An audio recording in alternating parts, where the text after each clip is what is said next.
Donc encore une fois, on est ravis d'être là ce soir. Et puis on a vu donc on avait un panel assez varié de situations. Ce soir, l'objectif c'est de vous donner un maximum d'informations et ensuite de comprendre bien sûr que chaque situation elle est différente. Et ça, c'est ce que Anne-Sophie reviendra là-dessus. Vous avez toutes et tous des situations médicales, des envies spécifiques, et on l'a vu d'ailleurs dans vos choix cliniques. Donc, notre objectif, nous, c'est aussi, si vous avez des questions spécifiques aussi à votre cas, à votre situation, n'hésitez pas à nous contacter après pour justement pour qu'on puisse répondre de manière un peu plus précise et vous aider au mieux finalement parce que c'est notre mission pour vous permettre tout simplement d'avancer. Rapidement, est-ce qu'on peut je vous propose, on va revenir sur le sommaire d'abord. Dans quel cas, d'abord, on va commencer par dans quel cas est-ce que partir à l'étranger peut réellement améliorer vos chances? Donc là, on va notamment parler de chances, de statistiques, de résultats. Ensuite, comment choisir une clinique adaptée à votre profil médical? Combien ça coûte une PMA à l'étranger? Et enfin, à quoi ressemble un parcours PMA à l'étranger? Sans plus attendre, Anne-Sophie, je t'invite à te présenter face à toutes les personnes connectées ce soir.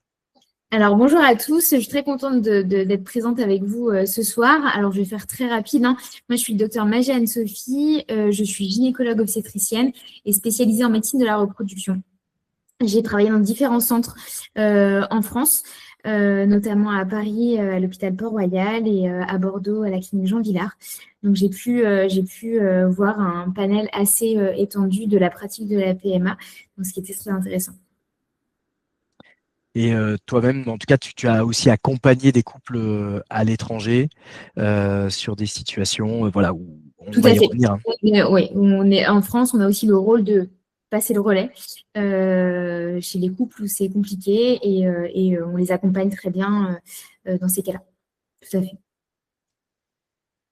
Tout à fait. Donc, pour continuer, moi, je suis Hugo, je suis fondateur de Noah et je suis un patient, moi aussi avec ma femme Nora, qui a connu à la fois un parcours en France, malheureusement sans succès, et qui, après 5 ans, voilà, de situations qui étaient difficiles et d'échecs, hein, nous, qui ont été ponctués dans notre situation d'énormément d'arrêts de grossesse, hein, de fausses couches.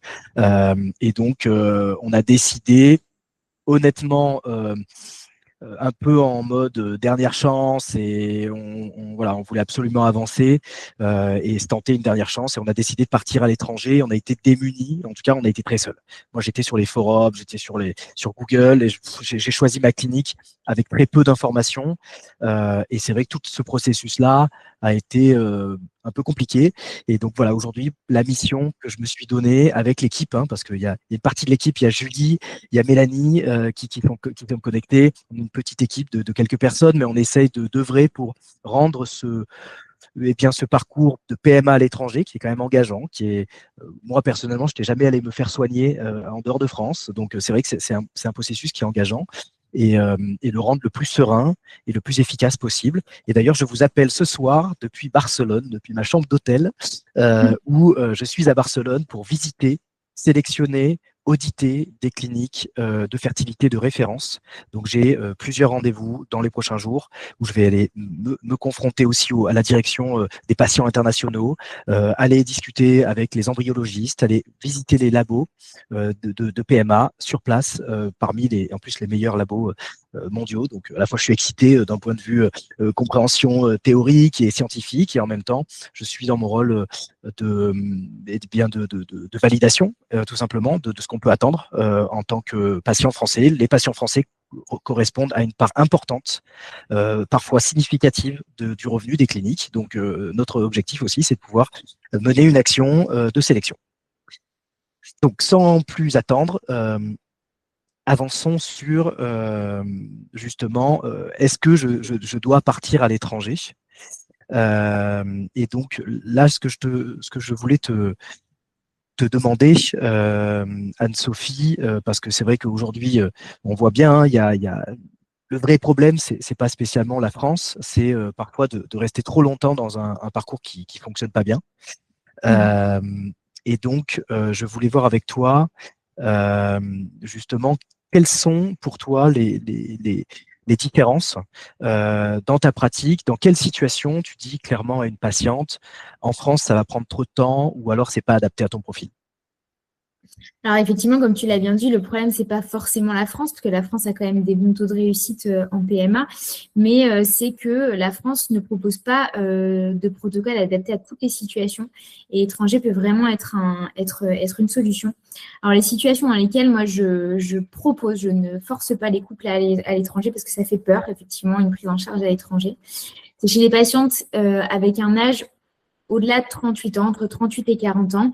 Il faut savoir qu'au-delà de cet âge-là, la qualité ovocytaire est moins bonne.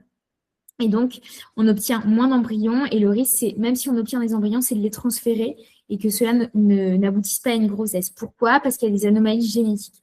Et c'est tout l'intérêt de faire du DPI pour vraiment bien sélectionner les embryons qui sont de bonne qualité pour augmenter les chances de grossesse. Il y a une autre situation où, par exemple, les patientes doivent avoir recours au don d'ovocytes parce que la réserve ovarienne est trop diminuée, parce qu'il y a eu des échecs à répétition et que ça ne fonctionne pas.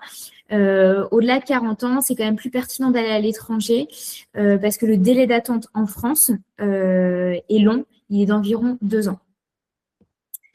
Ouais. Donc ça, c'est vraiment un problème et c'est une perte de chance pour les patientes. Il y a aussi une autre situation, c'est dans les cas des échecs répétés. C'est dans les cas d'infertilité inexpliquée où toutes les explorations ont été faites en France et que ça ne fonctionne pas. Je pense que dans ces cas-là, le DPI a vraiment sa place et peut vraiment aider les couples. Ouais, tout à fait. Et c'est vrai qu'on parfois sur la question de l'âge revient, hein, et c'est vrai que on voit bien qu'aujourd'hui, voilà, en tout cas, tu vois parfois des femmes de 40, 43 ans. Il y a toujours cette notion de fenêtre biologique, mais aussi, bien sûr, de fenêtre légale, euh, donc sur lequel il faut revenir. Ouais, l'âge légal de prise en charge en France, alors chez la femme, pour une prise en charge en fécondation in vitro, c'est 43 ans. Si une patiente au-delà de 43 ans a déjà des embryons congelés, elle peut les transférer jusqu'à ses 45 ans. Et chez l'homme, l'âge légal, c'est 60 ans. On va revenir justement sur les différents éléments qui vont voilà, potentiellement décider. Je crois qu'il y a 15 à 20 000, hein, les statistiques ne sont pas claires, mais on est des dizaines de milliers de Français chaque année à faire ce move-là. Et donc, ce n'est pas anodin. Globalement, voilà, ce que tu disais, c'est des délais plus longs en France, que ce soit à la fois pour des traitements, notamment depuis la loi de bioéthique, on a vu qu'il y a eu l'ouverture à beaucoup plus de situations, ce qui est génial, qui est une avancée, mais derrière, peu de nouveaux centres accrédités et donc des délais qui se rallongeaient, notamment avec la conservation. On voit bien que parfois les délais sont aussi assez fous pour une conservation ovocytaire. Oui, c'est ça. Il y a eu une demande énorme, alors ce qui est génial, parce qu'on a pu aider beaucoup de femmes à congeler les ovocytes, mais je pense que les centres n'étaient pas en capacité d'accueillir autant de demandes et peut-être pas assez de centres accrédités pour faire cette activité. Alors là, ça commence à s'ouvrir, d'autres centres commencent vraiment à avoir l'autorisation. Mais c'est vrai que les délais se sont rallongés de 1 à 2 ans et même certains centres ont dû fermer les demandes parce qu'ils n'étaient pas en capacité d'absorber toutes les demandes de préservation de la fertilité, malheureusement. Tout à fait. Et on parlait aussi, bien sûr, des réglementations. Outre la limite d'âge, parce que tu as raison, il y a officielle et officieuse, hein, parce que c'est vrai que quand on commence à arriver dans la limite, souvent, et que ce soit d'ailleurs que pour la conservation ou pour la PMA, les places, les portes ont tendance un peu à se fermer, et c'est vraiment assez, ouais, c'est dommage. Et également le DPI. Alors, il y a eu beaucoup de questions en amont sur le DPI. Moi, j'aimerais qu'on puisse faire un petit focus sur le DPI de quelques minutes, que tu nous réexpliques concrètement à quoi ça sert d'un point de vue médical. Qu'est-ce qu'on peut en attendre? Est-ce que réellement c'est une solution miracle qui donne des bébés à tous les coups? Enfin, voilà, je trouve que c'est vraiment important qu'on pose un constat médical et scientifique sur cette technique. Alors, le DPI, c'est le diagnostic préimplantatoire. Donc, par définition, c'est un diagnostic qu'on fait avant d'implanter l'embryon. Donc, tout simplement, on fait une biopsie sur un embryon, on sélectionne une cellule et on va regarder, enfin, pas qu'une seule cellule, plusieurs cellules, pour être sûr qu'on ait la bonne représentation du karyotype de l'embryon. On va regarder si le karyotype est normal. Le DPI, ça permet vraiment, je trouve, de faire gagner du temps aux couples dont les patientes ont potentiellement une qualité ovocitaire qui est altérée due à l'âge. Ça permet d'éviter de transférer des embryons qui génétiquement ne sont pas bons et qui ne vont pas donner de grossesse ou des fausses couches ou des grossesses arrêtées. Chez les couples plus jeunes, ça peut s'entendre aussi de faire du DPI s'il y a eu beaucoup de transferts d'embryons, sans autre anomalie retrouvée, notamment au niveau de l'endomètre ou autre. Et on peut vraiment sélectionner l'embryon pour augmenter les chances de grossesse. Le DPI, ça ne veut pas dire grossesse à 100%, d'accord? Avec le DPI, on n'augmente pas la qualité embryonnaire, on ne l'améliore pas, ça va nous permettre juste de sélectionner le bon embryon pour obtenir une grossesse. Donc ça, il faut bien le garder en tête. Oui, c'est ça. Ça nous permet d'augmenter peut-être statistiquement sur 2, 3, 4 embryons. On sait que celui-là a été testé, validé d'un point de vue génétique, mais en effet, on n'est pas non plus certain que ça donne une grossesse. C'est ça. Et puis voilà. Et puis également, pour terminer, c'était le fait que à l'étranger, il y a plus de techniques autorisées, hein. Donc on parlait du DPI, il y a le repas aussi pour les couples homosexuels et couples de femmes, hein. Et il y a également le don de gamètes plus rapide. Donc là, que ce soit des gamètes, enfin que ce soit des ovocytes, mais également don de sperme qui est facilité. On y reviendra aussi, c'est un point important, je pense, de bien comprendre comment fonctionne le don. Qu'est-ce qu'on peut en attendre? Je pense que c'est un point sur lequel on va se reprojeter. Tu en as déjà parlé, mais refaisons un rapide repasse sur toi concrètement les situations dans lesquelles tu dirais oui, il y a du sens d'envisager de partir à l'étranger. Alors, comme on l'a dit tout à l'heure, hein, les échecs répétés, quand tous les examens ont été faits en France et qu'on ne trouve rien, donc on parle vraiment d'infertilité inexpliquée. Je pense que l'intérêt du DPI est vraiment là, donc le faire à l'étranger. Quand il y a une AMH qui est basse, ça, je suis un petit peu plus partagée parce que le problème de l'AMH basse, c'est qu'on n'arrive pas à stimuler les patientes et c'est-à-dire qu'on n'arrive pas à obtenir beaucoup d'ovocytes. Donc, le DPI, ça peut se discuter, mais je pense que ça se discute avec l'équipe médicale pour vraiment qu'il y ait un intérêt à le faire et pas que ce soit plus stressant pour le couple qu'autre chose. Mais dans l'AMH basse, ce qu'il faut avoir en tête, c'est qu'il y a toujours la possibilité de faire du don d'ovocytes et à l'étranger, c'est plus rapide. Donc, c'est la dernière ligne, hein, le don nécessaire. Je pense que l'étranger est une bonne option. Quand il y a une suspicion de problème génétique, ça, c'est indéniable, hein. Je pense que le DPI peut être une solution. Il faut savoir que même quand il y a un problème génétique en France, les délais pour le DPI sont aussi longs. Donc, il peut y avoir aussi un intérêt, même chez une patiente jeune qui a quand même du temps, de partir à l'étranger pour réduire ce temps.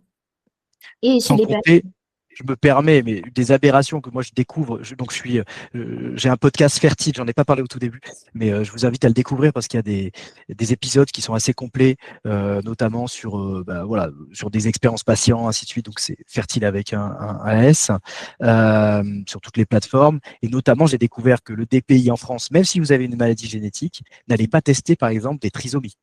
Donc en fait, il ne teste que la maladie, mais par contre, et donc ça a été le cas d'un patient qui raconte ça, qu'ils avaient donc fait un DPI en France parce qu'ils avaient une maladie et que malheureusement la grossesse a dû être arrêtée parce que le bébé était porteur, enfin le fœtus était porteur d'une trisomie et qu'ils n'ont pas souhaité continuer. Donc c'est aussi parfois l'aberration du système. Malheureusement, j'avais besoin de le dire parce que je trouvais ça, mais parfois un peu dommage. Oui, c'est sûr que là, c'était une perte de chance, Et pour les patientes de plus de 40 ans, effectivement, je pense que partir à l'étranger, c'est déjà plus rapide et ça augmente les chances de sélectionner le bon embryon pour obtenir une grossesse, pour éviter de faire des transferts d'embryons qui n'aboutiront pas, qui aboutiront à une fausse couche ou une grossesse arrêtée. Voilà. Tout à fait. Donc, bon, ça, on a abordé cette notion du DPI. Dans tous les cas, on vous enverra, mais ce qui est important de comprendre, c'est que le DPI, c'est l'une des offres phares qui va vous être proposée dans les cliniques de fertilité internationales. Il est bien sûr souvent utile. Parfois, par contre, il faut savoir, justement, dans la MH basse, il faut savoir lire entre les lignes et chaque dossier médical est différent. C'est pour ça que nous, on essaye de vous guider, de vous aiguiller pour lire aussi les réponses qui vous sont faites ou les propositions qui vous sont faites de la part des cliniques que vous allez voir. Parce que parfois, certaines vous dire oui, à MH basse, on va faire le DPI. Oui, mais si vous avez une discussion, par exemple, avec Anne-Sophie sur le sujet, peut-être que, en fait, finalement, c'est pas ça le gros sujet et ça peut être nécessaire, mais en fait, finalement, il y a un angle de vue différent à aborder. Et donc, ça, c'est aussi important. Et nous, également, il n'y a pas de chance de grossesse à 100%, il n'y a pas de miracle sur la qualité embryonnaire. Et voilà. Et aujourd'hui, ça ne remplace pas, en tout cas, c'est pas juste un DPI et c'est bon. Donc, c'était aussi quand même quelque chose qui était important parce que parfois, dans les discours marketing des cliniques, eh bien, ils mettent beaucoup ça en avant et je pense que c'est important d'avoir du recul là-dessus. Ensuite, on va en venir à la deuxième partie importante, c'est comment choisir ma clinique. Là-dessus, voilà, je pense que 80% d'entre vous ont posé la question dans le formulaire d'inscription, donc on va être très concret. Aujourd'hui, nous, ce qu'on a posé et ce qu'on vient analyser auprès des cliniques, c'est 3 critères principaux. C'est des critères médicaux, des critères de laboratoire et des critères logistiques. C'est pour nous, en gros, globalement, pour vous dire simplement, il y a 40 cliniques de fertilité rien qu'à Barcelone. Et c'est des cliniques de relativement tout bon niveau. Alors, il y a de tout, on ne va pas se cacher sur 40, mais il faut savoir qu'il y a près de 50 centres, je crois, en France entière, de PMA, il me semble. On doit être à une grosse cinquantaine de centres capables. Donc, il faut se rendre compte de la densité est très forte. Donc, c'est important aussi. Il n'y a pas de bonne ou de mauvaise clinique, mais parfois elle est adaptée ou elle est juste pas adaptée à votre cas. Et vous allez perdre du temps, perdre parfois de l'espoir et perdre aussi un peu d'argent parce qu'il ne faut pas se cacher, le facteur financier est à considérer.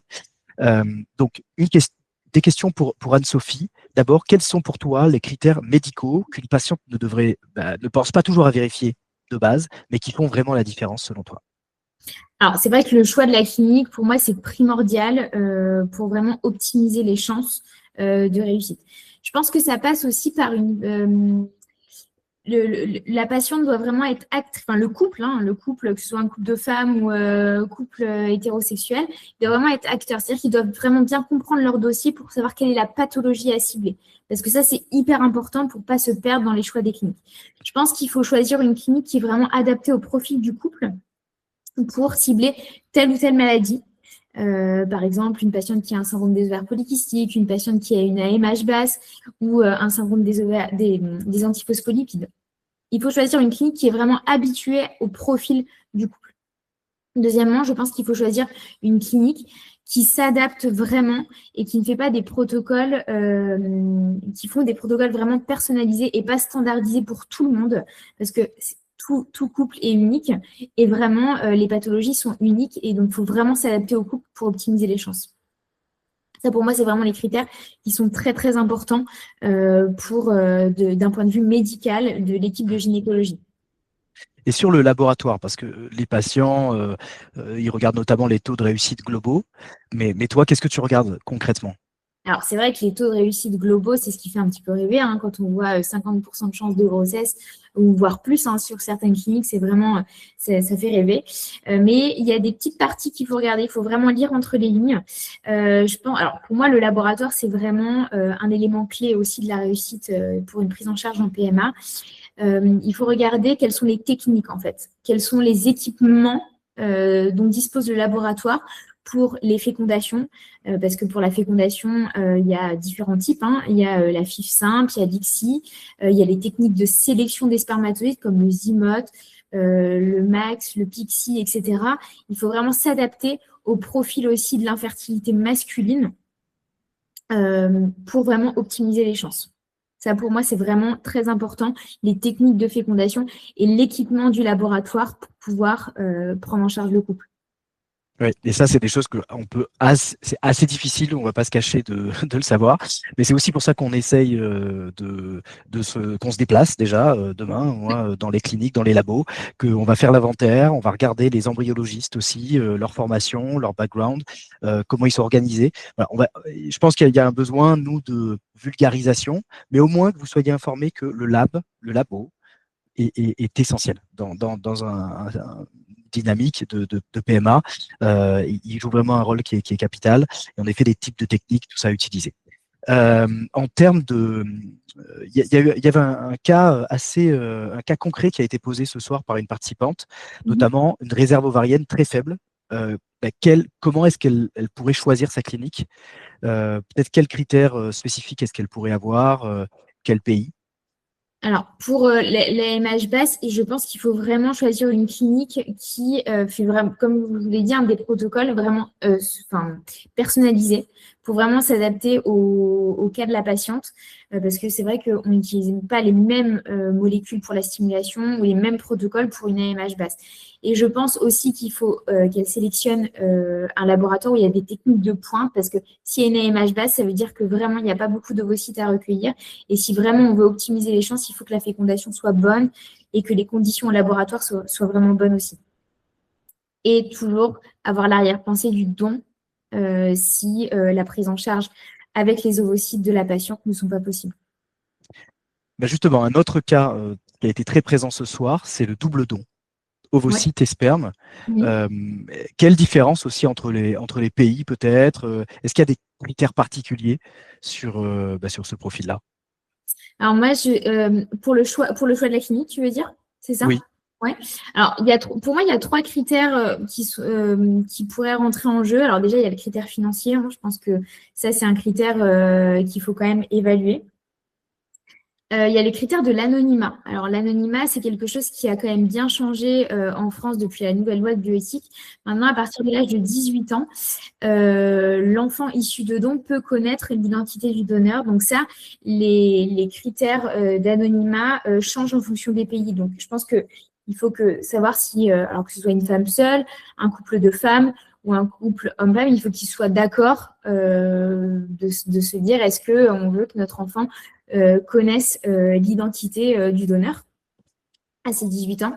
Et il y a un troisième critère pour moi qui est aussi important, c'est les critères d'appariement avec les donneurs, notamment les critères physiques. Il y a des cliniques qui sont plus permissives, on va dire, que d'autres pour les critères physiques, pour ressembler au couple qui a recours à un don. ouais, tout à fait. Et c'est vrai que là-dessus, même pour rajouter, certaines cliniques, par exemple, mènent des études, en tout cas des tests génétiques en amont sur les donneurs et les donneuses. Donc, c'est aussi des éléments, voilà, demander les tests génétiques qui sont menés pour ne pas notamment transmettre de maladies potentielles. Alors, pas toujours sur le DPI, enfin, le test sur l'embryon, ça, ce sera dans le processus de PMA. En revanche, en amont, il y a certaines études qui sont certaines cliniques, pardon, qui sont plus rigoureuses que d'autres.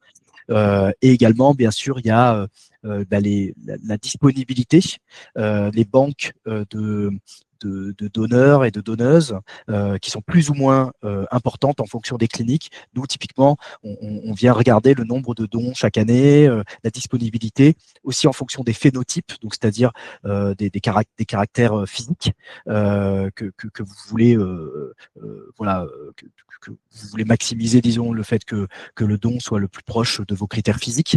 Donc là-dessus, aussi en fonction de certains phénotypes, il faut se renseigner. Les cliniques n'ont pas toujours disons des phénotypes variés. Et donc, ce qui fait qu'en fait, au début, on va vous dire, ben oui, super, on n'a pas d'attente. Ah non, non, mais par contre, dans votre situation-là, il va falloir attendre 2, 3, 4, 5, 6 mois. Et voilà, je pense que c'est un point important. On parlait par exemple du don, il est anonyme pratiquement à 100% en dehors des critères vraiment de maladies graves médicales en Espagne. Donc, c'est du don anonyme. En revanche, au Portugal, il est il est comment dire, il est anonyme jusqu'à 18 ans, mais il y a la possibilité de demander la levée de l'anonymat. Donc on sait aussi qu'on a beaucoup de demandes de personnes qui s'orienteraient plutôt vers ces destinations-là, pour ces raisons en partie. Euh, Nous, chez NOAA, on sélectionne les cliniques sur plus de 70 critères. Donc, je pourrais vous donner plusieurs exemples, hein, mais par exemple, on va aller regarder, on disait, les équipements du labo. On va également aller regarder des critères d'expérience du patient.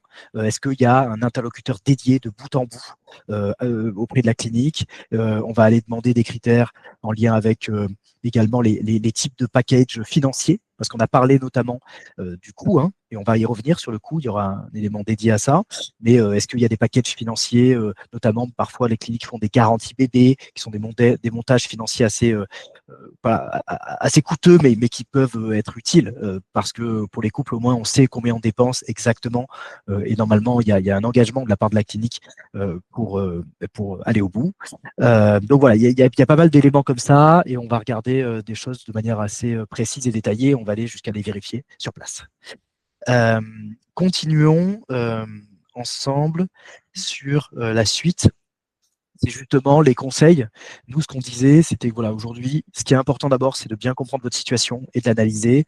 Nous, on a formalisé un questionnaire détaillé qui nous permet de créer un profil type, j'allais dire, de patient.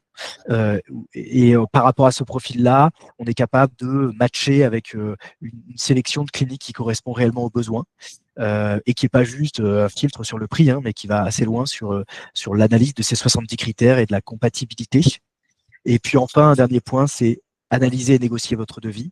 Alors, le négocier, il est entre guillemets, hein, tout n'est pas toujours négociable, mais au moins, vous savez à quoi vous attendre, notamment combien va coûter un transfert supplémentaire, chose importante, combien d'embryons sont analysés dans le DPI, parce que soit les cliniques le font un par un, et donc vous payez un par un, soit vous allez le faire en package, et c'est limité à un certain nombre, mais parfois aussi, le package est assez cher pour finalement peu d'embryons testés.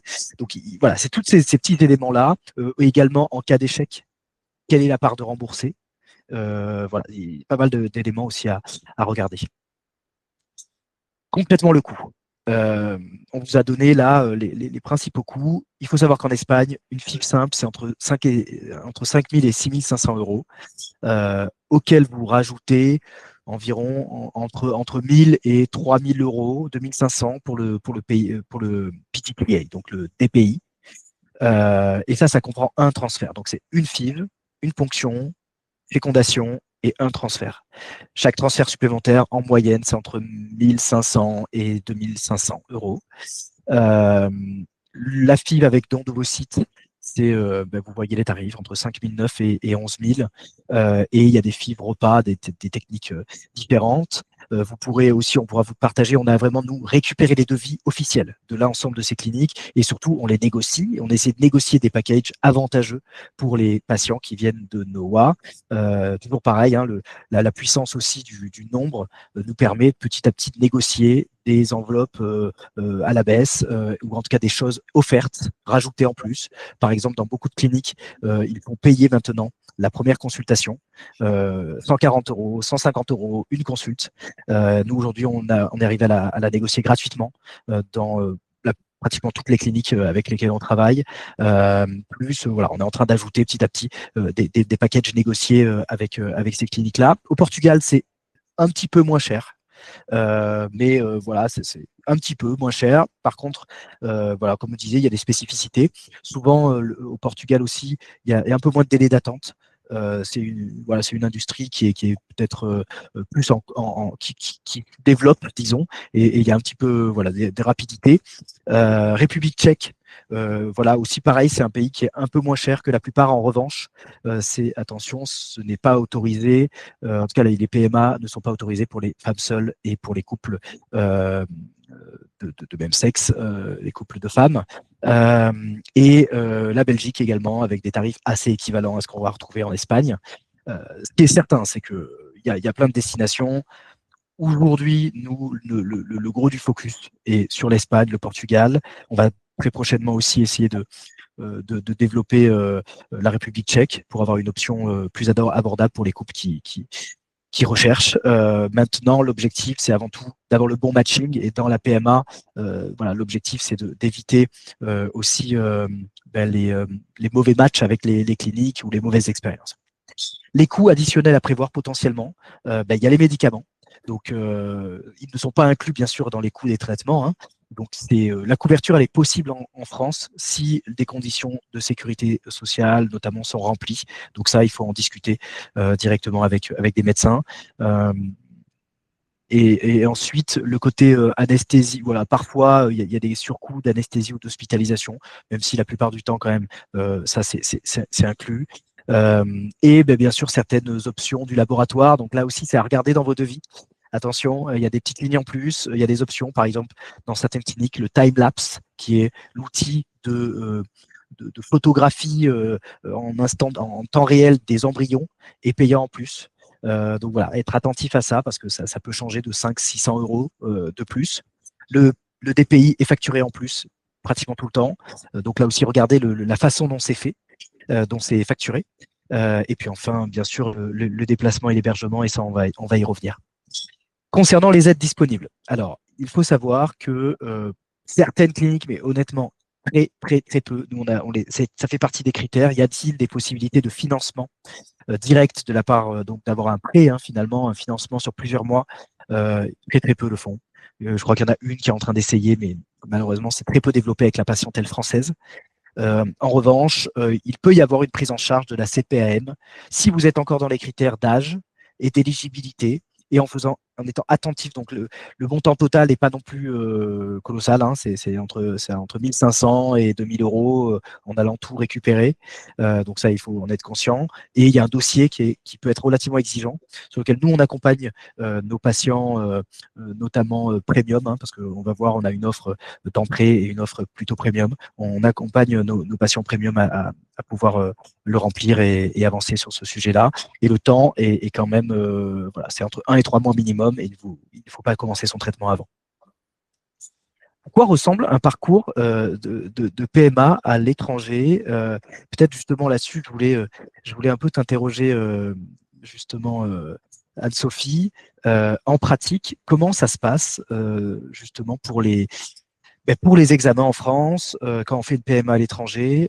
Plusieurs personnes justement ont mentionné que parfois les normes sont différentes, ainsi de suite. Comment ça se déroule? Alors effectivement, le couple a une première consultation avec le centre à l'étranger, et nous, on peut faire le relais en fait en France pour faire tous les examens, pour éviter qu'ils se déplacent, éviter des frais logistiques aussi de déplacement. Donc nous, on peut les aider à faire tout ce qui est examen. Moi, ce que je conseille au couple, c'est effectivement, dans certains laboratoires, et les certaines normes peuvent différer.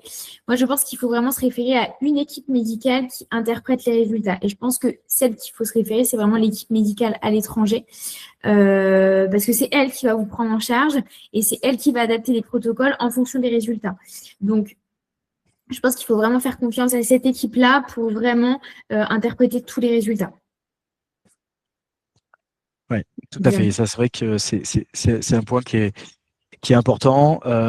Et on vous a mis ensuite un peu les éléments en rouge. Alors voilà, sans dramatiser, mais c'est vrai qu'il y a, voilà, aujourd'hui, le timing, qu'est-ce qui met en danger le timing? C'est d'errer pendant X mois pour trouver finalement la bonne clinique, ou de se dire j'ai pas confiance, je fais un aller-retour, et là on peut perdre pas mal de temps. Ensuite, il y a les dossiers complets. Et il faut savoir que les cliniques espagnoles demandent beaucoup d'examens. On ne va pas se cacher, espagnols et d'ailleurs international en général, demandent beaucoup d'examens, parfois beaucoup plus que ce que les centres de PMA en France demandent. Ça, tu nous confirmes, Anne-Sophie, j'allais dire la checklist est peut-être assez complexe. Elle est assez conséquente, oui. Il faut vraiment, ouais, ça peut être une charge mentale pour le couple, ce qu'on comprend tout à fait. Et c'est en ce sens que Noah aussi accompagne à ça. Et vraiment trouver une équipe médicale en France qui peut vous aider aussi à faciliter la réalisation des examens. Je pense que c'est important pour vous aider. Ouais, et c'est vrai qu'on a vu beaucoup de pertes de temps parce que les cliniques ne veulent pas donc faire de devis, ou en tout cas faire officialiser le démarrage si vous n'avez pas tous vos examens complets. Donc c'est une barrière aussi temporelle. Les devis, notamment la difficulté à estimer les coûts, et puis enfin les protocoles. Moi, je voulais terminer un petit peu ce moment, et puis ensuite on va prendre bien sûr les questions. Mais voilà, notre mission, c'est que vous trouviez la clinique adaptée à votre profil. Donc, comme on vous l'a dit, on analyse, on match, et on vous propose 1 à 2 cliniques adaptées. Ce que ça change pour vous, très sincèrement, c'est du temps gagné et de la charge mentale, hein. C'est d'avoir une clinique qui vraiment fit avec les critères que vous avez mentionnés, et puis un peu plus de clarté et de sentiment d'avoir, voilà, nous, on reste disponible. C'est un service qui est, je voulais aussi le mentionner, hein, c'est un service qui est gratuit pour les patients.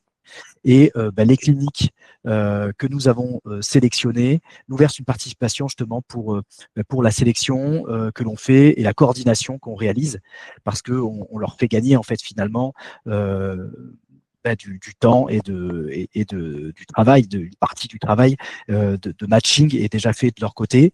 Et je voulais réinsister, ça n'a aucun impact sur votre devis. C'est vraiment des considérations qui sont à part. Nous, on travaille pour les patients et on essaye de faire que ces patients-là soient entre de bonnes mains.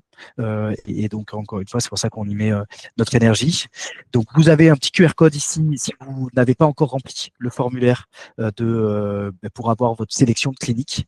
Voilà, où je vous invite donc à le faire. Il y a quelques questions et ça vous permettra d'avoir la sélection et de pouvoir demander la mise en relation de manière prioritaire. Donc nous, ensuite, on a des flux prioritaires. Et en fait, les patients qui viennent de NOAH sont traités de manière prioritaire. Pourquoi? Parce qu'ils sont mieux qualifiés que n'importe qui va sur un site web et qui essaye de prendre une demande de prise de contact. Et deuxièmement, nous, on a donc des accords négociés avec ces cliniques-là. Donc vous êtes dans un flux un peu différent que n'importe qui arrive chez eux. Et enfin, je termine, pour les personnes qui souhaitent être réellement guidées, accompagnées, on a un accompagnement premium, plus complet, où là, on part vraiment d'une analyse plus fine de votre dossier. On a une phase de négociation et de relecture des devis avec vous. On aide au remplissage du dossier CPAM lorsque c'est nécessaire et surtout, on assure la coordination entre la France et l'international avec le docteur Anne-Sophie Magé, avec nous et bien sûr d'autres médecins qui font partie de notre équipe. On assure la coordination, on relie les protocoles avec vous, on est présent pour faire que vous ne soyez pas seul. En fait, l'enjeu, c'est que vous ne soyez pas seul et que vous puissiez avancer sur moins de charge mentale et d'aller aussi plus vite. Eh bien, écoutez, c'est la fin de notre première intervention. On va être ravis de pouvoir prendre quelques questions et répondre en live. Et donc là, je vais appeler nos assistantes Julie et Annie à se joindre et pouvoir nous donner un peu les questions prioritaires auxquelles on va répondre. Ok, je vais m'en occuper. Bonjour à tous et à toutes. Donc, on va commencer par une question sur le PGTA, ou c'est appelé en France le DPIA. Donc, qu'est-ce qu'il vérifie exactement ce test? Est-ce qu'il permet d'identifier uniquement les anomalies chromosomiques graves et significatives, ou est-ce qu'il peut également révéler des anomalies sans conséquences cliniques majeures, sachant que en France, un test chromosomique est réalisé chez la femme enceinte au 3e mois? La question complète. Je n'ai rien oublié comme ça. Alors, pour moi, le PGTA, il vérifie surtout le karyotype complet en fait, de l'embryon. Effectivement, je pense qu'ils ont une liste assez complète de maladies qui pourraient impacter en fait, la santé en fait, du bébé. Ça, je ne peux pas vous donner toutes les maladies, mais il y a quand même une liste de maladies assez complète. Et toutes les anomalies chromosomiques, en fait, qui vont faire qu'il y aura des fausses couches ou des grossesses arrêtées ou autres. Après, c'est sûr qu'on ne fait pas une analyse complète de toutes les maladies, parce que je pense que génétiquement, toutes les maladies ne sont pas connues déjà, et ça, c'est pas possible de le faire. Après, sur la dernière partie de la question, l'analyse qui est faite au 3e mois, je pense qu'il ne faut pas confondre, c'est le dépistage pour la trisomie 21. Je ne sais pas si c'est pas une analyse génétique, hein. C'est vraiment juste le dépistage de la trisomie 21 qui est proposé au 3e mois. Et pour aller plus loin, on peut aller sur du DPNI où là, on va rechercher pas que la trisomie 21, mais trisomie 13 et trisomie 18. On ne fait pas tout. Merci. Alors, la prochaine question, c'est sur les examens et la prise en charge en France. Est-ce que les examens qui sont demandés par la clinique étrangère peuvent être remboursés en France si on trouve un gynéco ou quelqu'un qui accepte de refaire les mêmes ordonnances mais en français? Est-ce que c'est possible d'avoir un remboursement par la sécurité sociale? Alors ça, oui, c'est tout l'intérêt alors déjà de faire la demande de prise en charge à la CPM et de bien constituer son dossier et de trouver une équipe médicale en France pour la coordination. Les gynécologues acceptent de refaire les ordonnances en français pour pouvoir avoir les traitements. Et c'est tout à fait possible de refaire les examens en France et d'être remboursé dans le cadre d'une prise en charge en infertilité. Voilà, après, le sujet, c'est vrai, plusieurs patients nous ont remonté. Moi, ça a été mon cas notamment. Je sais que mon médecin de base n'était pas spécialement voilà, partant pour notre initiative de départ à l'étranger.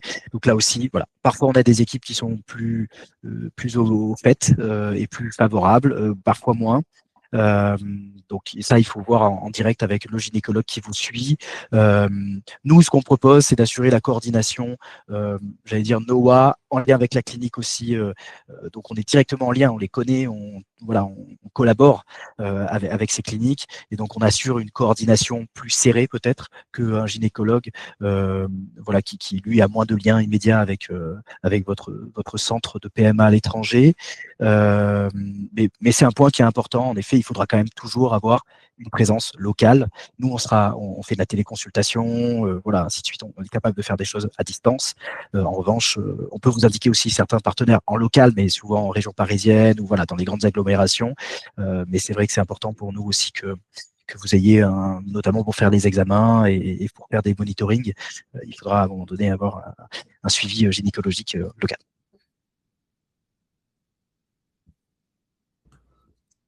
Ok. Sur la prochaine question, lorsqu'on a fait plusieurs tentatives en France avec à chaque fois 2-3 embryons J5 mais sans résultat, est-ce qu'on peut encore tenter une fois avec ses propres gamètes à l'étranger ou est-ce qu'il vaut mieux passer directement en don? Car finalement, parce que tout à l'heure on parlait de la stratégie de peut-être tester d'abord avec ses gamètes et après passer au don, ça prend plus de temps et aussi ça coûte plus cher. Alors, c'est-à-dire de transférer ses propres gamètes à l'étranger, c'est ça? Si j'ai bien compris la question. Moi, ce que je comprends de la question, c'est plus, là, il y a eu plusieurs essais en France avec des J5 qui n'ont pas abouti. Donc là, la stratégie, ça va être de partir à l'étranger. Donc, est-ce qu'on part directement en don ou est-ce qu'on réessaye quand même avec ses propres ovocytes avant de partir en don? Dans l'idée d'aller plus vite et donc de réduire aussi les coûts derrière. Alors, je pense que tout dépend du dossier clinique, c'est-à-dire de l'âge de la patiente. Est-ce que tous les bilans ont été faits en France, notamment tous les tests endométriaux? Donc ça, je pense que ça mérite quand même une réévaluation du dossier médical avec une clinique étrangère ou avec la clinique en France. Ça dépend de combien de transferts d'embryons il y a eu. Si on a eu 3, bon, je pense qu'on peut peut-être se laisser un petit peu plus de temps. Et ça dépend aussi du choix du couple, s'ils sont prêts à passer au don, parce que c'est une démarche différente que d'utiliser ses propres gamètes. Mais je pense que sur cette question, ça mérite quand même une analyse plus approfondie du dossier médical pour répondre vraiment de manière précise. Mais tout peut se voir. Tout est possible. Alors, la prochaine question reste assez similaire sur plusieurs tentatives. Donc, après 3 tentatives réalisées en France, est-ce que c'est possible de bénéficier d'un remboursement pour une PMA qu'on ferait en Espagne, tout en conservant la 4e tentative en France? Ou alors, est-ce que la tentative à l'étranger, elle est considérée comme la dernière et 4e tentative, sachant que la patiente, elle a 29 ans? Bonne question. Ouais. Bonne question. Je ne saurais pas répondre intuitivement, en étant très honnête. Alors, il faut que... Déjà, je pense que la prise en charge, sachant qu'il reste une tentative, ça c'est OK. Alors, il faut savoir aussi qu'il faut qu'il y ait vraiment un intérêt médical à partir à l'étranger. C'est-à-dire que ça dépend du dossier à la CPM qui a été constitué, mais c'est-à-dire que la CPM refusera de rembourser si c'est pour... Alors, il n'y a jamais de confort en PMA, mais si c'est juste par convenance du couple. D'accord? Il faut vraiment qu'il y ait un intérêt médical, par exemple, un délai trop long de prise en charge ou une technique médicale qui n'est pas disponible en France, qui est disponible à l'étranger, pour que la CPM accepte la prise en charge. Donc ça, c'est à voir aussi pourquoi le couple souhaite partir à l'étranger. Ouais. Et sur le fait qu'il reste une prise en charge possible en France, intuitivement, je dirais non, mais c'est à vérifier.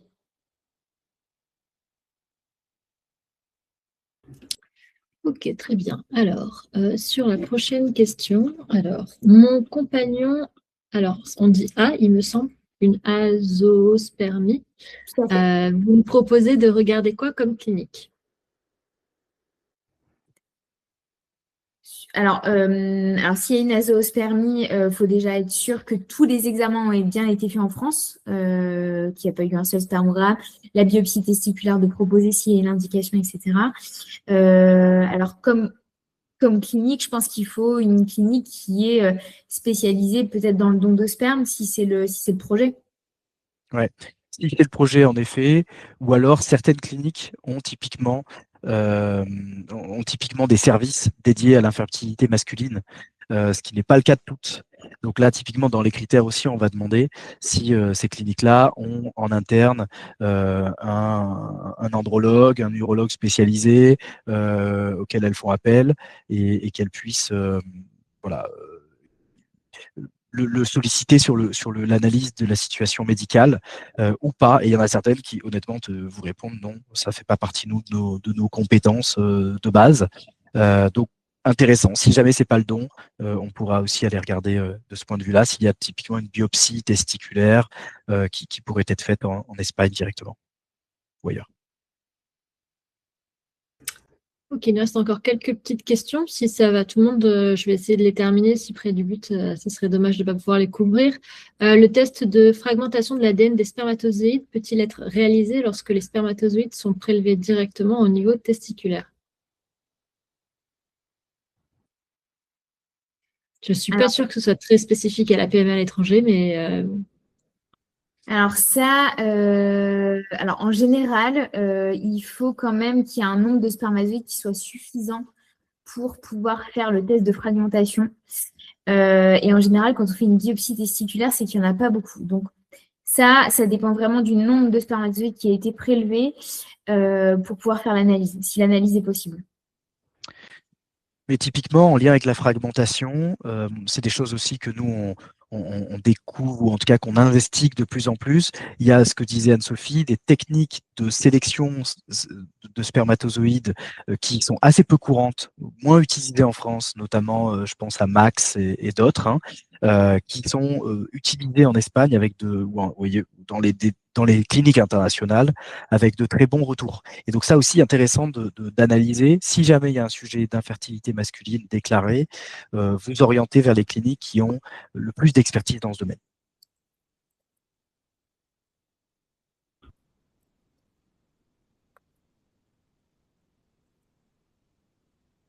Alors ton micro est coupé, Julie. effectivement, j'ai cliqué, mais ça n'a pas fonctionné. Pardon, merci.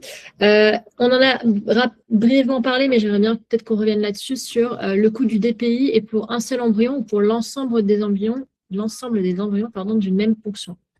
Alors, eh bien ça, c'est à chaque clinique de décider. Donc, vous avez un peu de tout.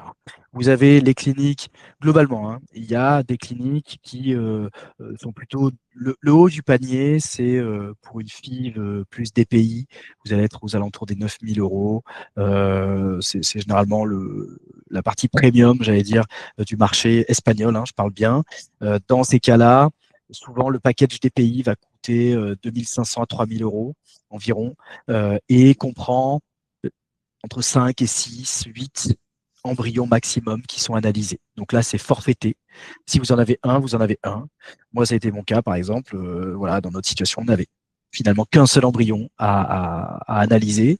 Et bien, on a payé la totalité du package, du forfait.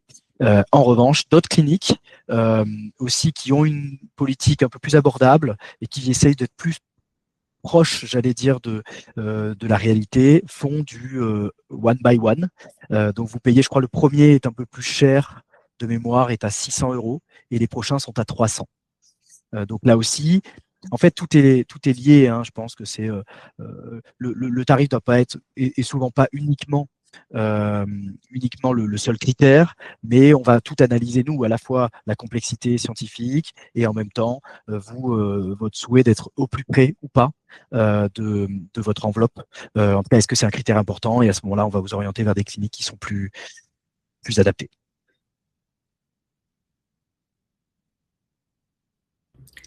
Très bien. Là, il reste une dernière question. C'est les examens demandés par les cliniques en Espagne. Est-ce qu'il est plus judicieux de les faire en France ou en Espagne? En effet, les normes de labo ne sont pas les mêmes d'un pays à l'autre. Alors ça, je dirais que c'est plus au choix du couple, en fait, parce que ça demande quand même de se déplacer pour faire les examens à l'étranger. Donc ça, je pense que c'est aussi judicieux de les faire en France qu'à l'étranger, sachant que la clinique étrangère va s'adapter aux résultats obtenus en France. Et s'il y a des doutes, il y aura un examen spécifique qui sera redemandé et fait à l'étranger. Ouais. Et pour compléter, ça va être aussi l'un des sujets que je vais aborder là dans les prochaines semaines et que j'aborde avec les cliniques. C'est aussi que l'on puisse nous aider à orienter vers les bons centres d'examen en France, parce que on le sait, voilà, aujourd'hui, tous les centres non plus ont pas la même expertise, notamment sur de l'imagerie, sur certaines techniques également d'analyse, que ce soit sur des spermogrammes ou de l'analyse d'infertilité masculine ou bien sûr d'analyse biologique. Et donc, intéressant aussi, nous on va essayer de constituer aussi les bons centres, un annuaire un peu précis pour que vous ayez voilà, ce qui se fait de mieux dans votre région. C'est un travail qu'on est en train de mener aussi.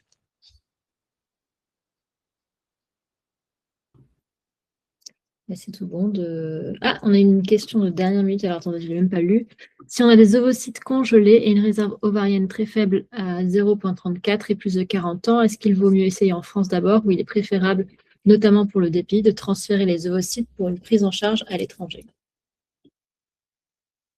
Alors, tout dépend de l'âge à laquelle a été congelés les ovocytes. C'est-à-dire que si les ovocytes ont été congelés alors, on a la réponse à 36 ans. Je pense que ça vaut le coup parce que 36 ans, ça reste quand même un âge où la qualité ovocytaire, elle est quand même bonne. Après, la question, est-ce qu'on les utilise en France ou à l'étranger? Il faut savoir que pour transférer ces gamètes, de la France vers l'étranger, il faut toujours un accord de l'Agence de biomédecine. Donc ça peut demander un petit peu de temps.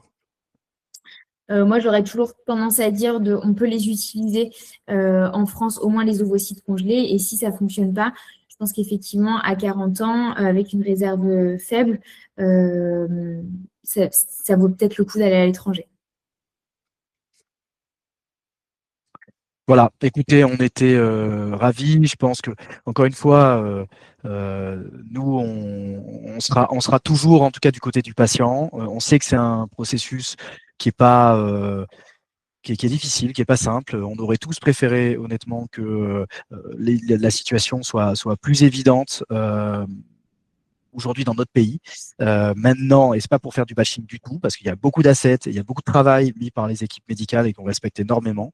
Malheureusement, c'est des choix parfois légaux et d'organisation.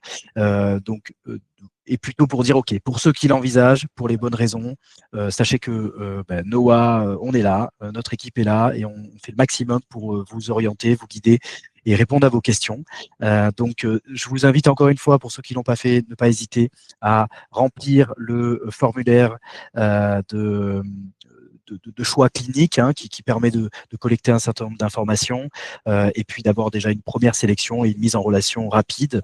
Pour ceux également qui sont intéressés, contactez-nous pour en savoir plus, notamment sur l'offre d'accompagnement un peu plus complet qui démarre avec bien sûr l'analyse de votre situation, la collecte de tous vos documents, mais également bien sûr on vous accompagne jusqu'au dernier moment, jusqu'au bout de votre parcours pour que ça soit le plus serein possible. En tout cas, c'est notre mission chez Noah. Merci Anne-Sophie pour ton intervention précise et toujours je trouve très riche. Merci à Julie pour les questions et l'animation. Et puis merci à Mélanie pour l'organisation de tout ce moment. Oui, et juste pour information, donc je vous enverrai demain le replay du webinaire et je vous enverrai aussi le lien pour accéder au questionnaire à ceux qui l'ont pas eu ce soir. Et n'oubliez pas que si vous passez par Noah pour la mise en relation avec les cliniques, pour être contacté, vous serez prioritaire et ça permet vraiment d'accélérer votre parcours. Donc ne pas hésiter, c'est complètement gratuit. Donc voilà, juste pour ça. Merci à vous tous. Merci beaucoup. Très bonne Merci. soirée à tout le monde. Merci, bonne soirée. Merci, au revoir. Bonne soirée.